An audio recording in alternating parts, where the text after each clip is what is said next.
ქალს შეუძლია თუ არა ჯანაზა ნამაზის ლოცვა.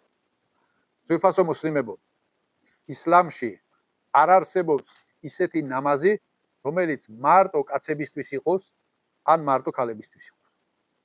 ნამაზი, ნებისმიერი ნამაზი ყველასთვის არის. ყველას შეუძლია შეასრულოს. ოღონდ განსხვავება რაშია? ნახეთ, ჯანაზა ნამაზი არის ფარზი კიფაიე. ფარზი კიფაიე რას ნიშნავს? მორწმუნეთმა რაღაც ნაწილმა რომ შეასრულოს, სხვა დანარჩენებს ამის პასუხისგებლობა მოხსნილი აქვს. მაგალითად, ყველა ნამაზისთვის ჩვენ ვკითხულობთ ეზანს. მაგრამ ყველა არ ვკითხულობთ. ერთი კაცი კითხულობს, დანარჩენებისთვის საკმარისია. თუ არავინ არ იკითხა, ყველა პასუხისგებელია ამ ყველადან ერთი რომელიმე უნდა ადგეს და იკითხოს ეზანი. იგივენაირად ჯანაზა ნამაზიც ფარზი კიფაიეა. თუ რაღაც ნაწილი შეასრულებს, მეორე ნაწილს ამის პასუხისგებლობა მოხსნილი აქვს. ძირითადად გავრცელებული არის ასეთი, რომ ჯანაზას მიცვალებულს მამაკაცები გაასვენებენ, მიიყვანებენ საფლავზე, დაკრძალვაში და ამ საქმეებში ძირითადად მამაკაცები ღებულობენ მონაწილეობას. ქალები უფრო ამ იმით რა ქვია, უფრო ემოციურები არიან.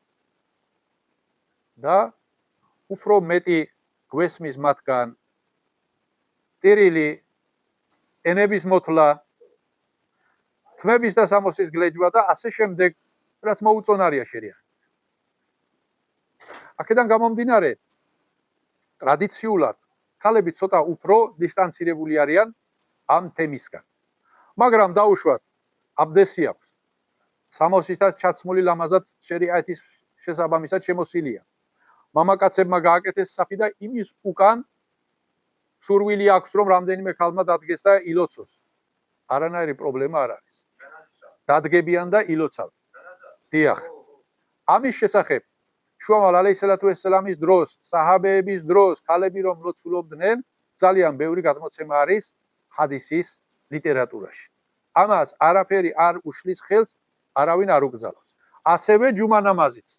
ჯუმა ნამაზიც შეუძლიან ილოცონ, მაგრამ აქ ჯუმაზე განსხვავება რა არის? ჯუმა ქალისთვის ფარზი არ არის, კაცისთვის არის ფარზი. მაგრამ დაუშვათ, ფარზი არ არის, მაგრამ მე მაინც უნდა ვილოცო. შეუძლია დადგეს და ილოცოს, თუმცა დღევანდელ მეჩეთებში ადგილები კაცებს არ ყოფნით, ქალებისაც დავაყენოთ. თუ რა თქმა უნდა შეუძლია, დადგება და ილოცავს, არანაირი პრობლემა. ჯუმას თუ ილოცავს, მას ევლეის ფარზის ლოცვა აღარ ჭირდება.